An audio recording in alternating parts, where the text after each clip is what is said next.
Sebenarnya usus walaupun dia berdekatan ya, berhimpitan, tapi sebenarnya dia bisa bergerak bebas. Mmm. Jadi tidak menempel satu sama lain Tidak kemudian stick dia gitu ya? Mmm. kemudian dia mengikuti satu sama tidak. Oh. Jadi dia terurai. Atau Oh. yang lebih parahnya lagi, terjadi gangguan yang peritoneum lapisan tadi, sehingga dia terjerat ususnya. Oh, Jadi terjerat? karena waktu dia bergerak kemudian terjadi peradangan, lapisannya itu kemudian terpeluntir. Jadi trauma itu misalnya benturan. Jadi kalau misalnya kita dipukul atau Mmm. lagi kecelakaan terbentur, tiba-tiba di kemudian hari kok ada rasa tidak enak di bagian perut, nah itu bisa terjadi perlengketan usus karena ada intervensi dari luar.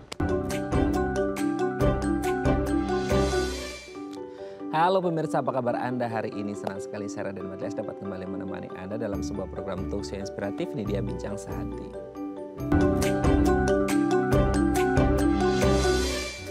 Pemirsa, kalau kita ngomongin saluran pencernaan ini penting banget untuk kita ya. Apalagi sekarang tuh, aduh sorry tuh saya banyak banget gitu ya orang-orang konten kreator yang mukbang-mukbang gitu ya. Aduh saya tuh kadang-kadang ngeliatin orang mukbang gitu ya. Itu saya nyari sendiri gitu kayak ususnya nanti gimana tuh ya gitu mengolah semua makanan yang masuk, apalagi mungkin dengan hidup yang sedenter dan lain sebagainya, kurang olahraga, begadang, pokoknya banyak banget ya. Nah, saluran pencernaan ini penting banget. Karena ya imun sistem kita katanya 50% lebih ada di saluran pencernaan kita, makanya kita harus menjaga kondisi, salah satunya adalah usus. Nah, ada berbagai gangguan kesehatan yang bisa terjadi di usus, salah satunya adalah perlengketan usus. Apa itu perlengketan usus? Kok bisa ususnya pada lengket? Bukannya usus emang saling menempel gitu ya. Kalau kita lihat di pelajaran biologi itu kan kayak, nah gitu ya, meliuk-liuk dan saling menempel. Emang apa masalahnya, apa penyebabnya, gimana gejalanya kalau usus mengalami perlengketan. Makanya hari ini kita akan mengupas tuntas tentang topik tersebut. Tapi sebelum bahas itu, kita mau bahas terlebih dahulu beberapa mitos atau fakta seputar saluran pencernaan. Nah, untuk membahasnya telah hadir bersama kami di Studio Bincang Sehati ada Dr. Aldila Hendy PS, dokter spesialis bedah, subspesialis bedah digestif, konsultan FICS dari Rumah Sakit UI. Selamat pagi Dr. Hendy, apa kabar dok? Selamat pagi. Sehat ya dok ya? Sehat. Oke dok, hari ini kita akan mengupas tuntas seputar usus gitu ya. Iya betul. Usus itu kan kalau di pelajaran biologi seperti tadi saya bilang, itu memang kan kondisinya nempel gitu ya dok. Iya, Tapi betul. ada yang bilang sampai perlengketan usus. Berarti kan lengket, ibarat kata kalau di dalam kehidupan sehari-hari itu ya kayak lem gitu ya, lengket. Nah, apa penyebabnya? Gimana gejalanya, gimana cara mengatasinya, nanti kita bahas. Kita bahas mitos fakta seputar saluran pencernaan dulu dok. Yang pertama, makanan pedas dan panas bisa lukai lambung. Nah dok, itu kan tadi saya sempat mention dok, orang-orang tuh sekarang pada konten kreator, makanya yang mukbang-mukbang yang, aduh, saya kadang-kadang ada sih mukbang yang bikin ngiler gitu, tapi ada yang mukbang itu yang saya nggak ngiler sama sekali, justru kasihan sama, aduh, itu ususnya gimana ya saluran pencernaan, makanya tuh super duper pedas, itu ibarat kata bukan makanan dicampur cabe gitu ya. Itu kayak cabe dikasih sedikit makanan gitu kedua. Udah gitu nanti ada yang panas berkuah dan lain sebagainya, merah menyala. Nah kalau kita ngomongin makanan pedas dan panas itu sedikit banyak bisa nggak sih melukai lambung dan efeknya apa ke lambung kita gitu dok? Baik. Kalau dibilang mitos atau fakta, pedas ke lambung, fakta. Ya ini fakta sekali karena memang pedas itu kan sifatnya iritatif kita bilang ya. Jadi kalau misalnya kita pedas cabai saja kena kulit saja rasanya panas. Iya, benar, Apalagi benar, ini benar. kena di lambung. Nah, sedangkan lambung itu kan lapisannya lapisan yang tipis, yang tidak seperti kulit yang tebal. Kalau kulit saja sudah panas sekali, apalagi yang lapisannya tipis di lambung. Nah, dengan jumlah yang sangat banyak, cabai yang tadi yang dibilang mukbang ya, sampai makan yang banyak, itu dalam kadar tertentu akan merusak lapisan yang tipis tadi.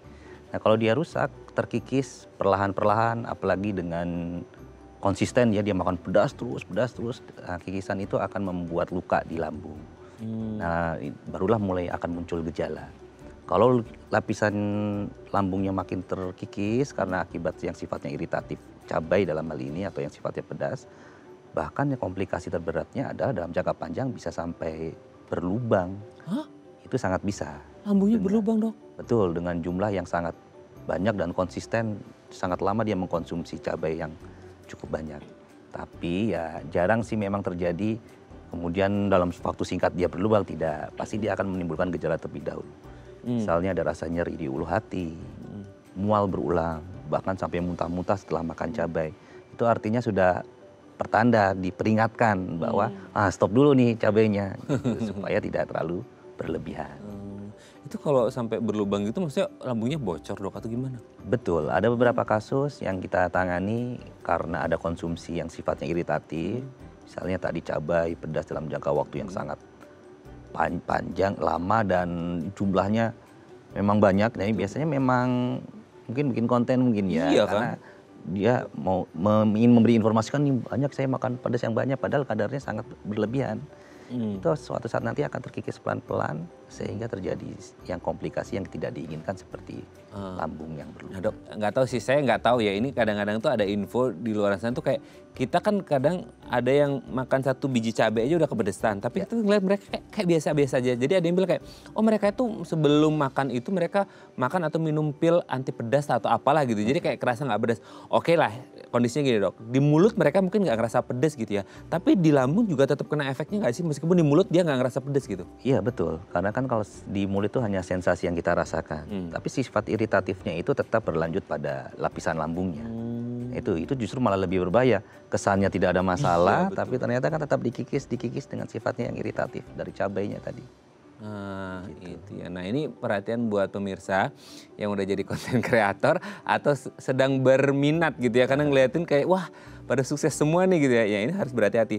Boleh bikin konten tapi jangan menyakiti diri sendiri ya, Dok ya. Itu kan self harm namanya, yang menyakiti diri sendiri. Walaupun sekarang mungkin gak kerasa tapi long termnya bisa jadi ada efek gitu ya, Dok. Ya, betul. Oke, kita lanjut yang kedua, Dok.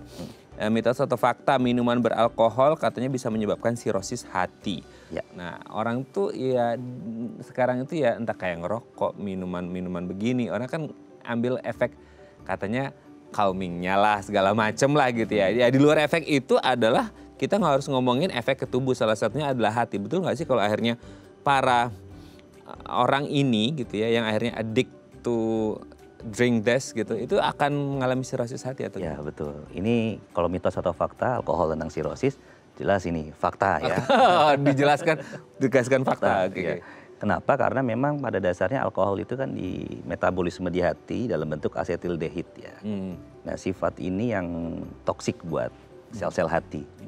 Nah kalau dia berulang terus mengkonsumsi alkohol, kemudian zat asetildehidnya ini membuat toksik hati, akhirnya terjadi peradangan terus berulang kali pada sel-sel hati yang terjadi namanya fibrosis. Nah fibrosis pada hati ini kan sifatnya irreversible, artinya permanen. Nah, tidak bisa Makanya kembali, ya. ya betul, makanya kita bilang namanya sirosis. Sirosis itu kan kerusakan hati permanen pada sel-sel hatinya.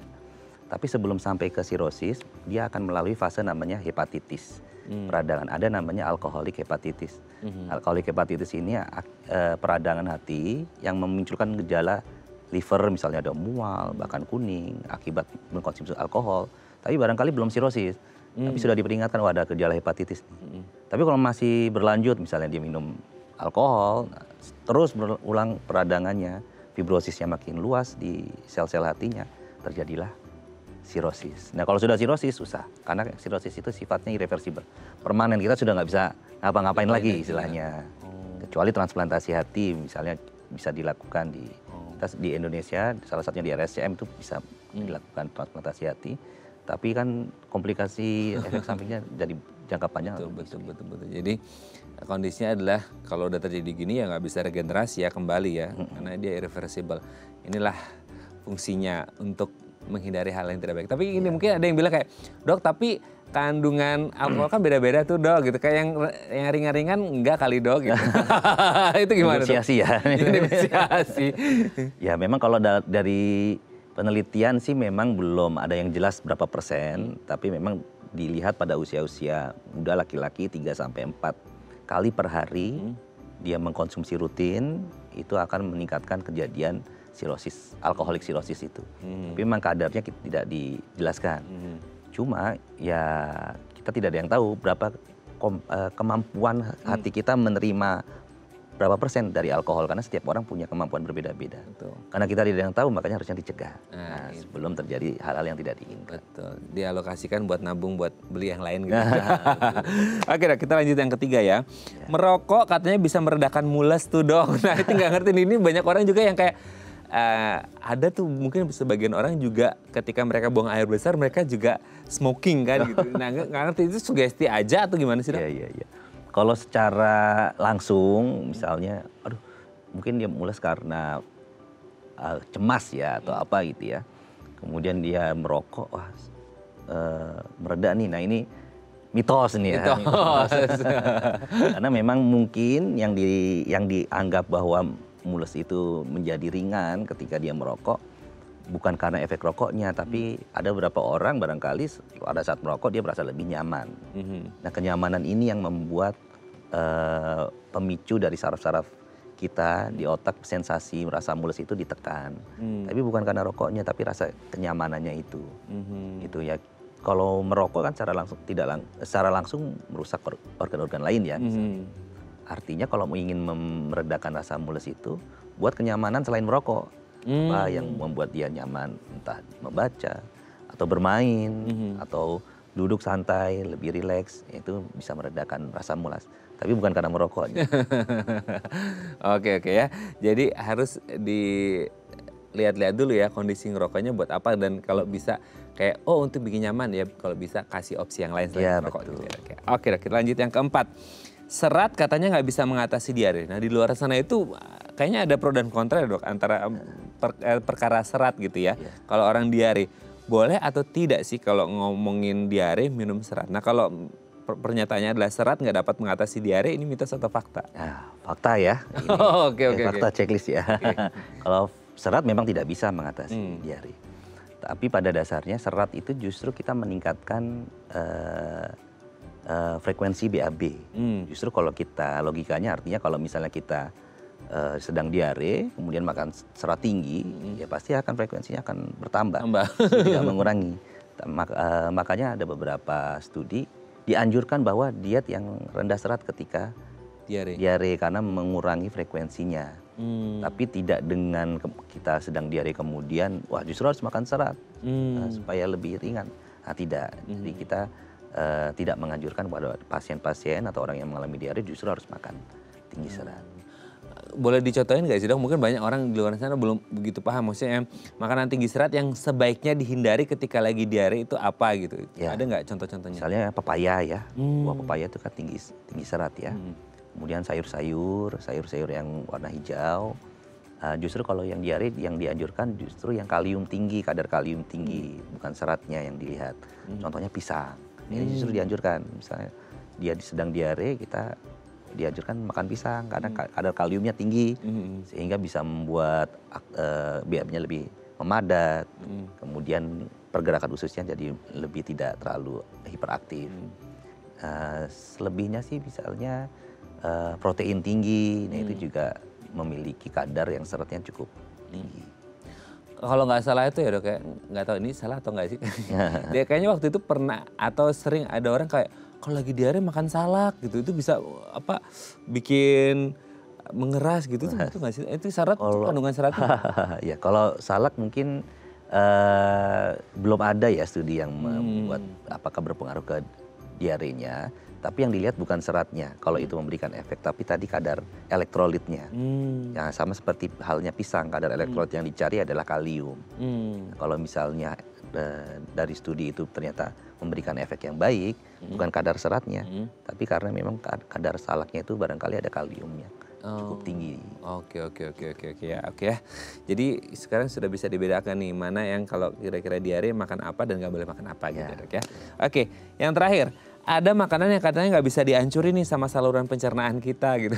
Kayaknya orang tuh dulu takut, ya kalau ini sih bukan termasuk makanan ya, orang maksudnya kayak nggak sengaja kita lihat semisal kayak ayam itu karetnya keluar lagi. Atau dulu kita waktu kecil dok, kayak makan nggak sengaja makan biji rambutan gitu. Kalau biji salak kayaknya kegedean dia gitu. Itu katanya nggak bisa keluar. Sama mungkin ada nih dok, salah satu jenis sayuran yang kalau dia dimasak itu katanya keluarnya masih hampir sama gitu. Yang warna hijau itu udah nggak usah disebutin ya. Visual. Saya orangnya visual banget soalnya gitu ya. Nah ada nggak sih kalau ada jenis makanan yang masuk gitu ya, tapi dia keluarnya pun hampir sama menyerupai bentuknya gara-gara saluran pencernaan nggak bisa mengolah itu atau gimana dok? Ada nggak sih? Oke, yang apakah makanan semuanya bisa tidak ada beberapa yang tidak bisa dicerna ya itu mitos ya, semuanya pasti bisa dicerna. Jadi pada dasarnya makanan itu sifatnya organik. Jadi yang sifatnya organik pasti bisa dihancurkan oleh enzim-enzim kita, makanya dia akan menjalani berapa 3 meter makanan itu melewati tubuh kita, kemudian dia dihancurkan dan diserap oleh enzim-enzim yang ada di dalam tubuh kita. Tapi barangkali kalau misalnya ada beberapa kasus tadi yang sudah disampaikan ya, ada kok masih ada yang terbentuk nih waktu. Nah itu satu, memang ada beberapa komponen sebenarnya harusnya dia sudah terkena enzim tapi mungkin tidak optimal ketika dia terkena enzimnya atau pada saat dia diserap, jadi dia tidak terkena nih bagian yang dia harusnya diserap oleh bagian usus. Tapi kalaupun dia terkena, harusnya dia bisa diserap sempurna mungkin gitu. Jadi sebenarnya semua makanan yang sifatnya organik yang kita makan tuh harusnya sudah bisa diserap, kecuali ada beberapa kasus tertentu yang memang dia kebetulan tidak terkena enzimnya, kemudian tidak bisa terserap. Nah kecuali salah makan, kalau makannya yang memang mendasing ya, misalnya makan jarum pentul gitu misalnya. Ada yang kan ada loh dok yang orang kasus kemakan jarum pentul. Iya, jarum pentul. Betul, nah itu biasanya kita bisa konservatif, kita keluarkan lewat BAB, dilihat BAB-nya, terlihat nggak jarum pentulnya. Itu karena kan sifatnya anorganik, jadi pasti dia akan masih dalam keadaan utuh. Aduh. Tapi kalau yang makanan, pasti semua makanan yang kita makan adalah organik, jadi akan bisa dicerna. Lagi tes ilmu atau apa tuh makan jarum pentul ya? Nggak sengaja ya dok ya? Iya, Oke, terima kasih dok sudah terjawab mitos faktanya. Nanti kita lanjut ngomongin perlengketan usus di segmen selanjutnya ya. Oke pemirsa, kalau Anda punya pertanyaan seputar tema kita hari ini boleh tanya-tanya 021 290 3264 atau DM Instagram kami di @bincangsaati.tv. Kami akan segera kembali.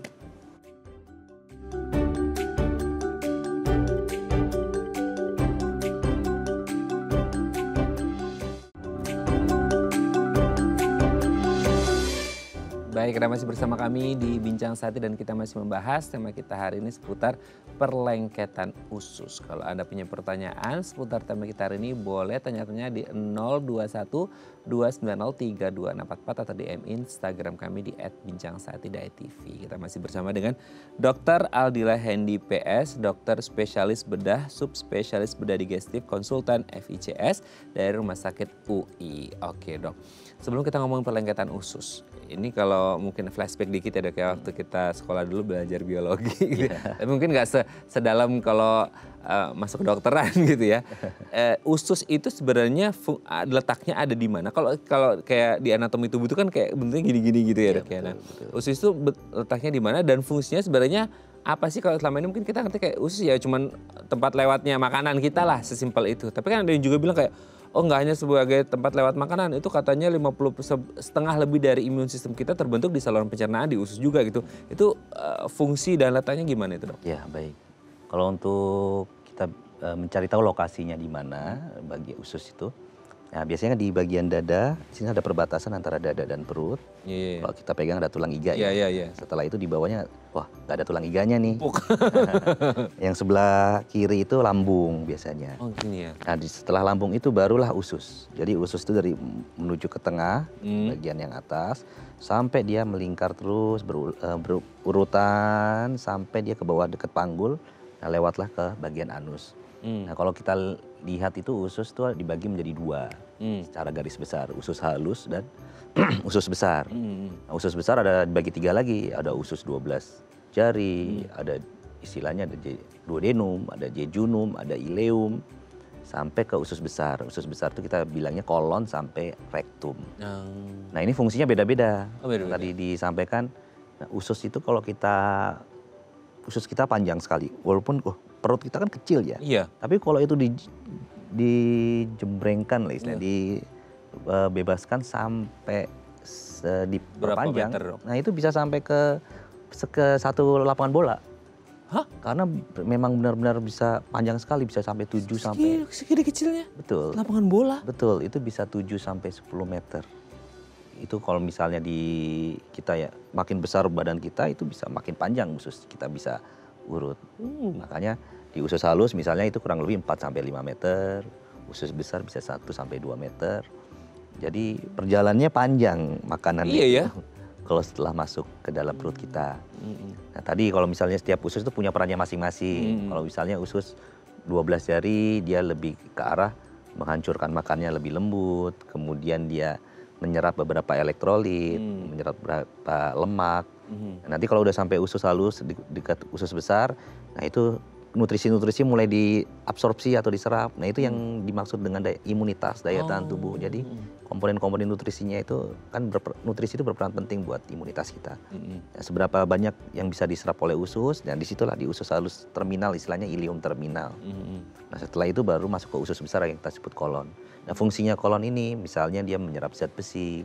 Makanya ada beberapa kasus kalau dia ada masalah usus itu bisa anemia berulang, transfusi berulang, anemia. Itu ada masalah di usus besar yang sebelah kanan. Karena fungsi dari usus besar itu menyerap zat besi misalnya untuk faktor pembuatan hemoglobin atau sel darah merah. Nah yang paling penting adalah menyerap air. Nah, makanya kita makan yang apapun yang kita makan pasti nanti hasilnya padat BAB-nya. Karena memang diserap airnya sampai dia hanya tersisa dari sisa-sisa pembuangan. Ampasannya gitu. Ampasnya betul, yang memadat akhirnya dikeluarkan lewat dubur. Itu tuh kadang-kadang saya masih kepikiran Dok ya, itu kayak kebesaran Tuhan banget ya, itu sisi usus ini punya fungsi masing-masing dan ngerti fungsinya gitu ya Dok ya, kayak oh ini untuk nyerap nutrisi, oh ini itu kayak oh, kalian hebat banget gitu ya. Betul. Karena saya ngelus ke perut sendiri sehat-sehat ya gitu. Bon hamil ya sehat-sehat ya gitu ya. Itu hebat banget. Nah, sekarang dengan kondisinya masing-masing dan fungsinya masing-masing gitu ya. Sekarang kok ada kejadian namanya perlengketan usus. Nah, perlengketan usus tuh kalau dilihat tadi kan dokter itu kok sampai selapangan bola berapa meter gitu ya. Dan itu kan kayak lingkar-lingkar. Nah, itu kan sebenarnya saling nempel gitu ya. Nah, kalau perlengketan usus tuh kan emang udah lengket bukannya nempel, atau ini beda kondisi yang lain gitu atau gimana? Betul. Sebenarnya usus walaupun dia berdekatan ya, berhimpitan, tapi sebenarnya dia bisa bergerak bebas. Jadi tidak menempel satu sama lain kemudian dia gitu ya? Kemudian dia mengikuti satu sama tidak. Jadi dia terurai. Oh gitu? Ya betul. Jadi walaupun dia sebenarnya dalam satu ruang yang sempit, satu sama lain itu dia punya lapisan namanya peritoneum. Itu yang membatasi satu sama lain. Peritoneum ini namanya lapisan dari setiap organ. Nah, ketika terjadi perlengketan yang kita sebut namanya adesi ya, kalau dalam istilah kedokteran. Perlengketan itu peritoneumnya meradang, kemudian dia menempel. Nah, peradangan pada peritoneum ini yang melapisi organ itu, setelah dia mereda, dia akhirnya menjadi satu, gitu. Jadi setelah menjadi satu, sudah dia bergerak secara bersamaan. Nah itu nggak boleh terjadi, karena kalau dia bergerak secara bersamaan karena saling menempel, dia sifatnya jadi nggak fleksibel, kaku. Kan kalau usus itu punya gerakan namanya peristaltik. Iya. Jadi dia bergerak, jadi memijat.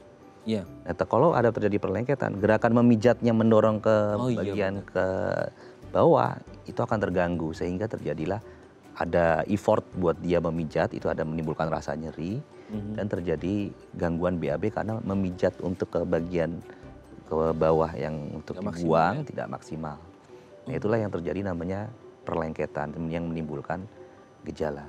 Atau yang lebih parahnya lagi, terjadi gangguan yang peritoneum lapisan tadi sehingga dia terjerat ususnya. Jadi, terjerat karena waktu dia bergerak kemudian terjadi peradangan, lapisannya itu kemudian terpelintir. Kepelintir gitu ya? Kepelintir, kemudian yang peritoneum yang meradang tadi akhirnya menjerat. Jadi seperti tercekik ususnya.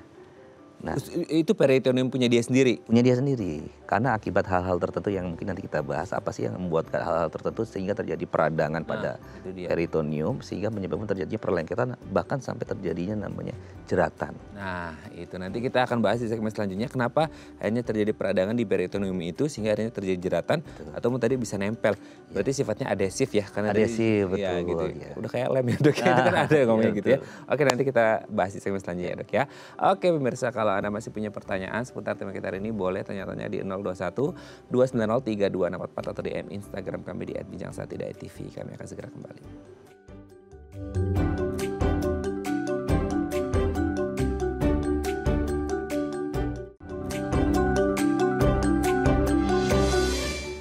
Baik, karena masih bersama kami di Bincang Sehati dan kita masih membahas tema kita hari ini seputar perlengketan usus. Kalau Anda punya pertanyaan seputar tema kita hari ini, boleh tanya-tanya di 021 290 3244 atau DM Instagram kami di @bincang3.tv. Kita masih bersama dengan Dr. Aldila Hendy PS, dokter spesialis bedah, subspesialis bedah digestif, konsultan FICS dari Rumah Sakit UI. Oke Dok, itu kan ada peritoneum itu tadi ya, ada Ya. peradangan, terus dan beberapa kondisi yang lain. Nah sekarang itu pertanyaannya peritoneum kan pada orang umum ya fine-fine aja gitu ya, nggak ada yang akhirnya peradangan terus dia nempel gitu kan. Nah kalau untuk orang-orang yang mengalami pelengketan usus itu, kenapa akhirnya si peritoneum itu bisa mengalami peradangan? Apa penyebabnya gitu? Ya, baik. Kalau penyebab adesi kita bilang ya, atau perlengketan usus itu sebenarnya dibagi menjadi dua besar. Akibat riwayat operasi dan tidak operasi. Nah, kenapa kok dibaginya riwayat operasi dan tidak, Dok? Karena memang paling banyak perlengketan usus itu akibat pasca operasi. Contohnya misalnya habis sesar, ya, melahirkan sesar, atau misalnya habis operasi usus buntu. Kan banyak kasus-kasus usus buntu, atau pasien-pasien operasi apa saja itu yang membuka perut, pasti di kemudian hari itu ada gejala perlengketan usus.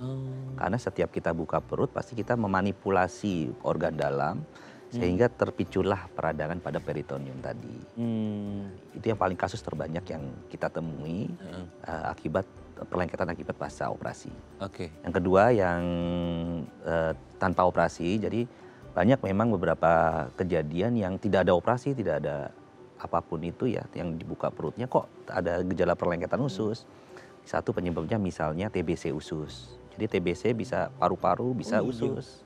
Itu dia akan memicu peradangan pada usus. Yang kedua, pasien-pasien yang dia punya autoimun usus, gejala-gejala autoimun. Peradangan autoimun itu bisa terkena di bagian usus.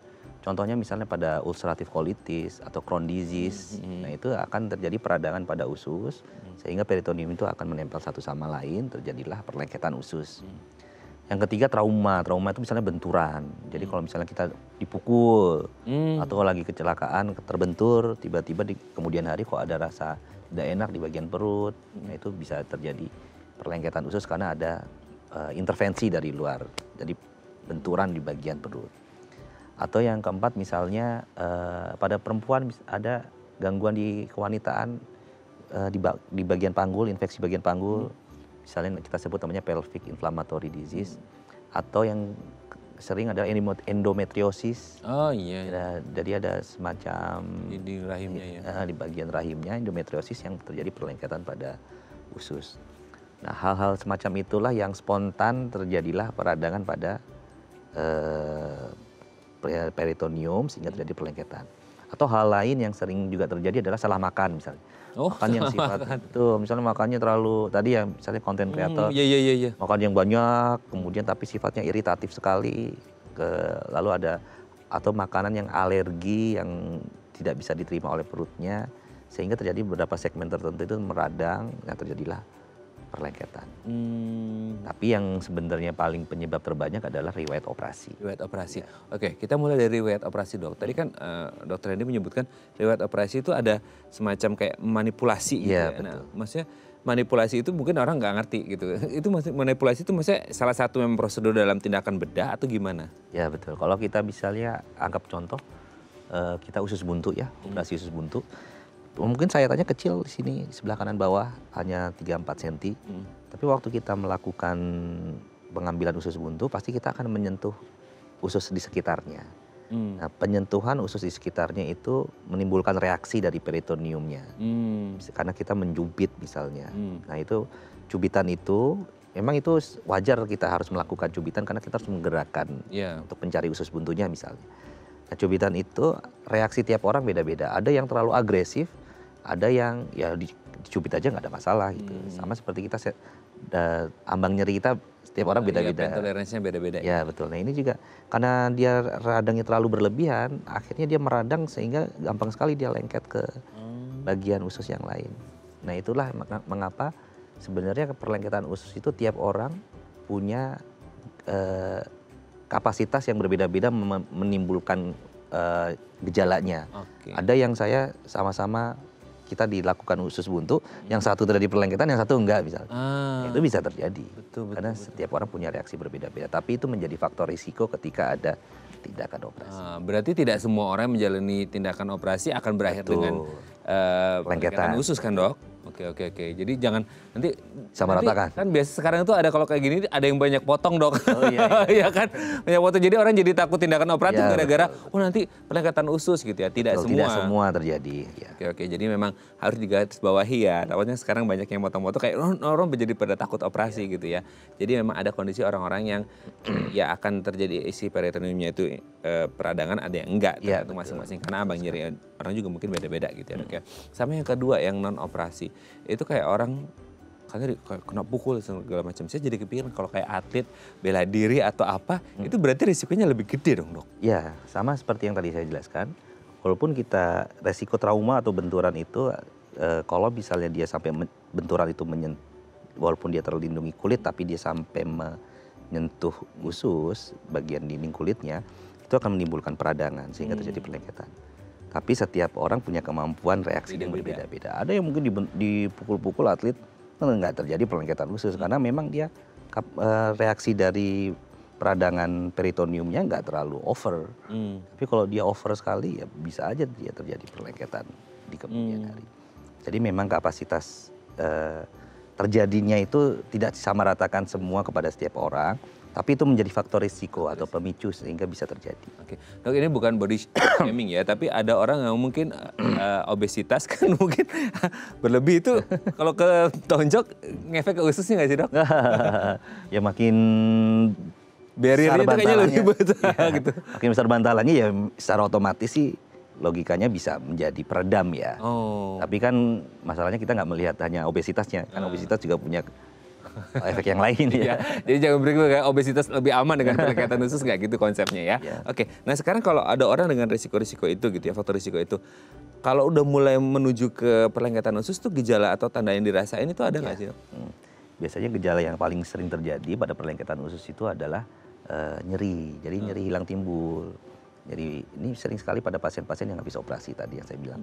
Dok kalau habis operasi ada rasa nggak enak di perut, hilang timbul nyerinya. Nah itu khas terjadi pada perlengketan usus. Yang kedua kalau misalnya perlengketannya cukup hebat, dia akan ada gejala yang kita bilang obstruksi namanya. Jadi misalnya muntah-muntah, kemudian sulit BAB, perutnya kok makin lama makin kembung, tidak bisa mohon maaf buang gas, lewat bawah gitu. Rasanya cepat begah. Nah itu adalah salah satu kondisi di mana usus yang lengket tadi nggak bisa maksimal dia bergerak. Apalagi sampai ada jeratan yang tadi tercekik. Kalau tercekik, jadi diameter ususnya sudah tertutup karena dia tercekik itu. Sehingga tidak bisa BAB, muntah-muntah. Bahkan muntahnya adalah BAB ke atas itu sangat bisa terjadi. Karena mentok kan dia dok? Betul, jadi dia akan kembali ke atas. Dan yang ketiga adalah tanda yang selain tadi nyeri, tidak bisa BAB dan muntah-muntah. Yang berikutnya adalah rasa tidak nyaman di perut, misalnya perutnya kok membesar gitu, seperti ibu hamil. Gitu. Ya betul. Nah itu 3 hal ini yang kita akan concern bahwa wah ini ada perlengketan. Oke. Jadi memang kalau ada sesuatu hal yang tidak umum terjadi di tubuh kita harus dicurigai dan harus kita periksa ya. Apalagi kalau tadi kayak muntahnya bentukannya gitu sampai membelendung gitu ya. Itu udah pasti ada sesuatu yang salah dan harus segera periksa. Oke dok, nanti kita lanjut lagi ya. Oke pemirsa, kalau Anda masih punya pertanyaan seputar tema kita hari ini boleh tanya-tanya di 021 290 3244 atau di Instagram kami di @bincang-sati.tv. Kami akan segera kembali.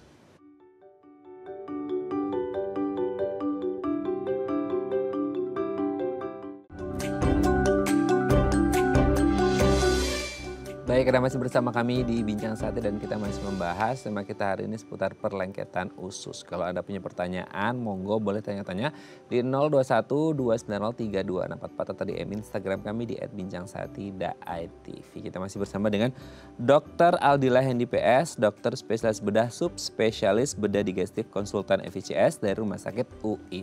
Oke dok, sekarang dengan kondisi-kondisi yang tadi, kalau misalnya kayak dok, kayaknya udah mulai begah nih dan lain sebagainya. Nah, untuk menegakkan diagnosis bahwa ini beneran adalah pelengketan usus, biasanya pemeriksaannya seperti apa dok? Baik, ya yang paling penting kalau misalnya ada gejala seperti tadi, jangan ragu-ragu harus ke rumah sakit bertemu dokter ya. Dalam hal ini misalnya dokter bedah yang memang seringkali menangani pasien-pasien perlengketan usus. Nah, biasanya kita ya nggak langsung pemeriksaan yang advance sekali, nggak. Biasanya diperiksa dulu, kita tanya dulu. Yang penting adalah riwayat, apakah ada riwayat operasi atau tidak. Pertanyaan itu penting sekali. Kemudian dari perjalanan penyakitnya kita harus tanyakan. Lalu setelah itu kita periksa perutnya, apakah memang perutnya membesar atau isinya udara semua waktu kita periksa. Barulah kita berlanjut ke pemeriksaan berikutnya. Yang paling sering kita lakukan biasanya perlengketan usus, itu kita bisa menggunakan CT scan atau yang masuk tabung di scan. Atau misalnya yang paling sederhana, ronsen tapi di bagian perut, nah kita bisa melihatnya. Atau yang lebih baik lagi kita bisa menilai menggunakan endoskopi, baik dari atas lewat mulut atau dari, mohon maaf, dari dubur. Kita bisa menilai apakah ada hambatan, ada atau tidak. Tapi seringkali bahwa perlengketan usus itu tidak terdeteksi sama pemeriksaan tadi, yang misalnya CT scan, endoskopi. Karena kan tadi saya bilang usus itu panjang, jadi kadang-kadang itu tidak bisa dideteksi oleh pemeriksaan yang tadi. Sehingga kita menegakkan diagnosisnya itu cukup dari pemeriksaan, dari pertanyaan wawancara dengan pasien, pemeriksaan yang kita lakukan. Kalau memang ada tanda-tanda hambatan pada usus dengan riwayat misalnya operasi, maka kita sudah bilang, wah ini ada perlengketan. Pemeriksaan yang paling pasti adalah menggunakan laparoskopi misalnya. Jadi laparoskopi itu semacam kita memasukkan kamera di daerah pusar, kita masukkan, atau di daerah perut tertentu kita masuk, sehingga kita secara visual terlihat di bagian rongga perutnya itu ada nggak yang lengket menggunakan laparoskopi tadi. Sehingga kita bisa mendiagnosis plus intervensi. Jadi kalau misalnya ternyata wah ada perlengketan di daerah rongga perutnya, nah kita akan intervensi dengan cara membebaskan perlengketan itu menggunakan tangan robot istilahnya. Jadi pakai laparoskopi, kemudian ada beberapa titik kita masukkan, kita urai perlengketannya. Nah itu salah satu metode yang berkembang untuk melakukan diagnosis termasuk sekaligus penanganan pada perlengketan usus. Oke. Jadi memang kalau udah kayak kerasa gejalanya ini itu segala macam, ya kayaknya memang dicurigai bahwa ini adalah menuju ke perlengketan usus. Oke dok, sebelum kita lanjut, ini ada DM Instagram dari pemirsa, saya bacakan, dokter nggak usah nengok. Aku bacain aja, ini dari Pak Willy, agak panjang nih dok ya. Dok, istri saya itu ada riwayat trauma abdomen. Dan sekarang itu ada keluhan sembelit sama sulit kentut. Oke, apa itu efek dari traumanya ya? Kalau iya apa bisa mengarah ke perlengketan usus? Thank you dok. Trauma abdomen itu apa itu? Trauma abdomen itu benturan. Oh benturan di ya? perut, abdomen perut, trauma itu benturan. Yang seperti saya sampaikan tadi bahwa benturan menjadi faktor risiko. Makanya untuk kalau misalnya ada pertanyaan seperti tadi, biasanya kita akan gali lebih dalam. Kapan terjadinya? Kalau misalnya dalam waktu dekat baru 1 hari 2 hari terjadi benturan kemudian tidak bisa BAB seperti tadi dibilang, wah jangan-jangan bukan perlengketan, ada sesuatu perdarahan di situ, bukan perlengketan. Karena kalau perlengketan itu butuh waktu. Jadi harusnya gejalanya cukup lama sehingga terjadi perlengketan. Makanya kita harus tanya traumanya kapan benturannya. Kalau misalnya benturannya 2 bulan, 3 bulan yang lalu, nah itu sangat mungkin bisa terjadi perlengketan pada kondisi yang sekarang tadi misalnya susah BAB. Nah itu bisa terjadi, makanya kita harus lakukan pemeriksaan lebih lanjut lagi, segera ke rumah sakit terdekat, nanti kita periksakan. Apalagi kalau kondisinya BAB-nya benar-benar tidak bisa sama sekali, muntah-muntah, itu harus bisa kentut juga gitu ya. Tapi maksudnya ketika ada orang ya trauma abdomen itu, pasti sedikit banyak ada ngefek, atau kembali kayak abang nyeri, atau kondisi orang juga beda-beda ya. Ada yang kayak yang nggak ada apa-apa, tapi ada juga yang mungkin ada ngeluh dan lain sebagainya gitu. Iya betul. Tapi kalau untuk yang perlengketan usus, dia tidak sifatnya cepat ya. Betul. Jadi mungkin dia bertahap, butuh waktu ya. Itu bisa jadi beda orang juga beda waktu nggak sih dok? Betul. Kalau misalnya saya dalam 3 bulan bisa terjadi. Tapi kalau misalnya orang-orang tertentu bisa baru setahun 2 tahun terjadi bisa, karena reaksi peradangannya itu beda-beda. Makanya kalau pada pasien-pasien yang autoimun antibody, yang punya gejala autoimun itu kan terlalu reaktif imunitasnya dia. Nah, jadi ketika terjadi peradangan dipicu, dia terlalu reaktif sekali. Mungkin dalam beberapa waktu dekat ya bisa terjadi perlengketan, itu bisa sangat terjadi. Makanya kita harus cari tahu. Biasanya kalau spontan artinya tidak ada riwayat operasi kok terjadi perlengketan. Nah, itu kita harus cek imunitasnya dia. Misalnya ada nama pemeriksaan ANA, ACA, DSDNA itu untuk memeriksa imunitas autoimunnya dia. Itu salah satu pemeriksaan untuk melihat apakah ada kemungkinan terjadi perlengketan. Oke, semoga ini bisa menjawab pertanyaan Pak Willy dan semoga istrinya saya selalu pokoknya intinya untuk menegakkan diagnosis dan ketahuan apa, kan kita nggak ngerti ini kasusnya baru atau lama, segera periksa ke dokter untuk menentukan apakah ini benar perlengketan usus atau tadi ya ada mungkin pendarahan dan lain sebagainya. Dan semoga sehat selalu. Terima kasih Pak Willy. Oke Dok, nanti kita lanjut lagi ya di segmen terakhir ya. Oke, pemirsa kami akan kembali saat lagi, tetap bersama kami di Bincang Sehati.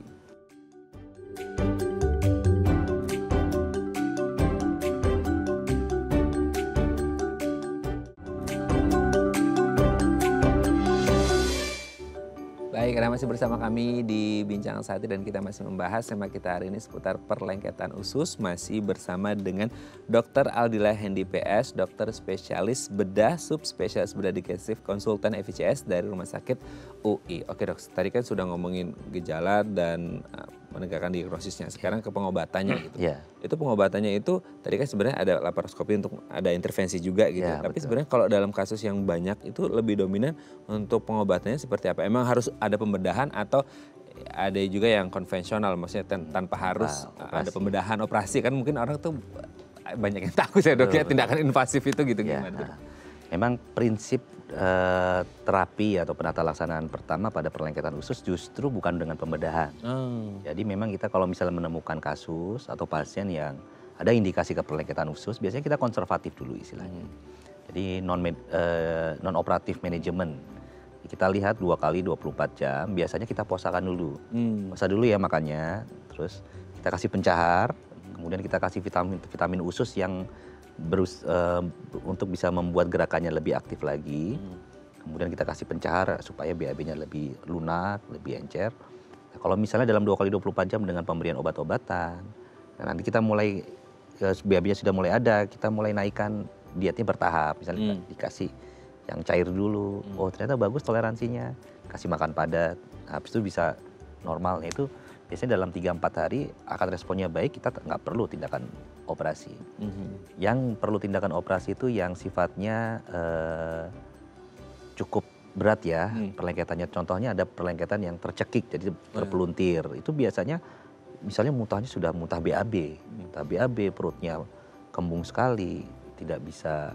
Kita sudah coba kita puasakan, kita kasih obat-obatan nggak mempan juga, nggak ada keluar responnya nggak begitu bagus dalam 2 kali 24 jam, baru kita harus lakukan tindakan intervensi dengan operasi.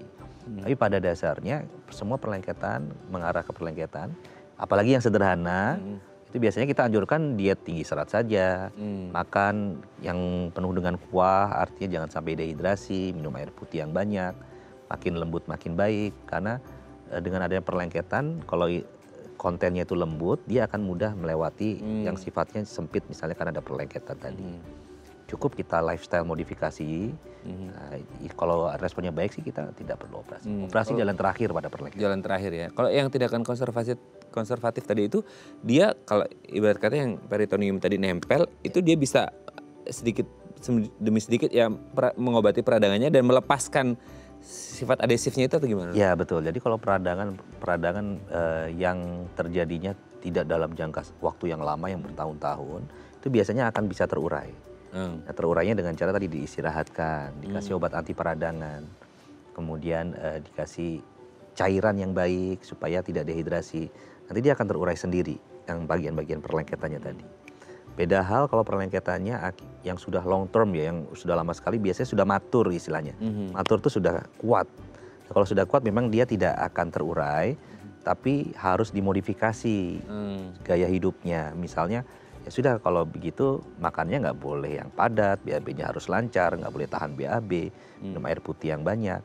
Selama dia dengan lifestyle modifikasinya bisa lebih comfort, ya kita nggak usah perlu tindakan intervensi. Kecuali ada permintaan dari pasien misalnya, dok saya nggak bisa nih lifestyle modifikasi, gitu. Boleh nggak saya diintervensi?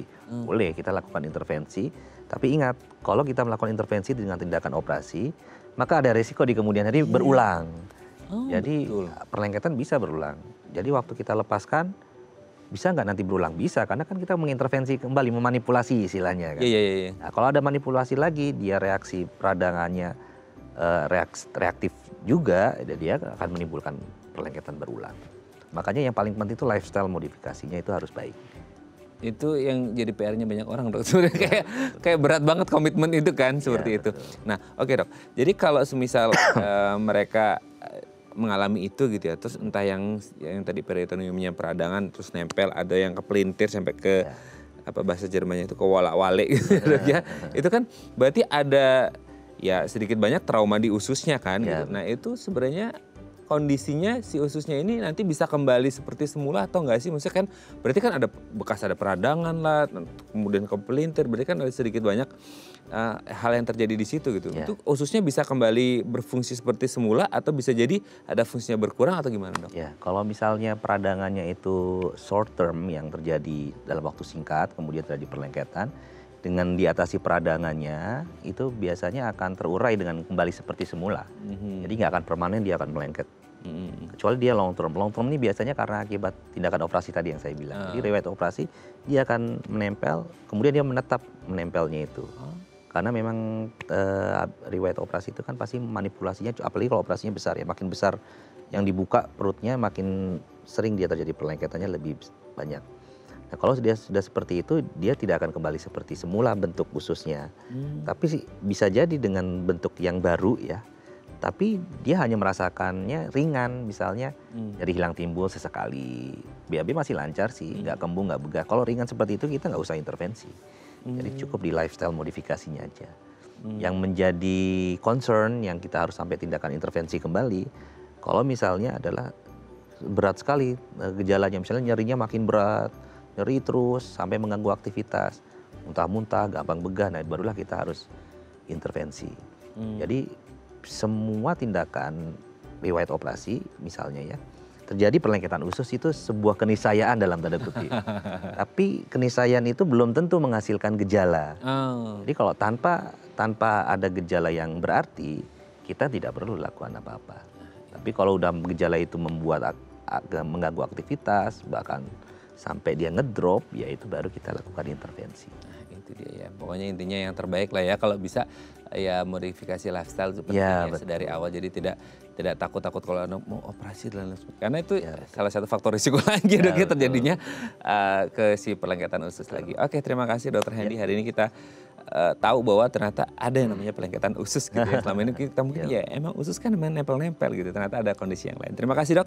Sehat terus, salam untuk keluarga di rumah dan teman-teman di RSUI. Selamat pagi Dok. Ya, selamat pagi. Oke pemirsa, itu tadi perbincangan kita dengan Dokter Hendy. Semoga bermanfaat ya. Dan jangan lupa untuk terus menyaksikan konten-konten inspiratif kami di platform The iPlus. Saya Raden Matias pamit. Sampai jumpa dan selamat kembali beraktivitas di hari Senin yang indah ini. Dan kalau Anda liburan bersama keluarga, selamat liburan. Hati-hati di jalan. Sampai jumpa.